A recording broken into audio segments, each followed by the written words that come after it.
Hi folks, Damon here. So just last week we announced support for Kubernetes Pod Templates on EMR and EKS, and I want to show you how you can use that to run your Spark executors using Spot capacity. So there's 3 steps required. Number 1, create your pod template file.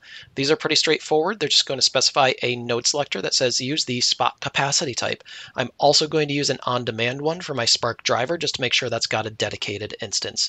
Number 2, upload these files to S3. And then number 3, run your job. So I'm going to use the EMR containers start job run command. Make sure you specify EMR 5.33 or later. And then inside there's a Spark Kubernetes driver pod template file, an executor pod template file, where you can specify these locations on S3. I can go to my Kubernetes dashboard, and if I look at my driver down here, what I should be able to see is that my drivers node is using on-demand capacity type. And if I go back to the pods and I look at an executor, that executor node should be using Spot capacity type. So that's it.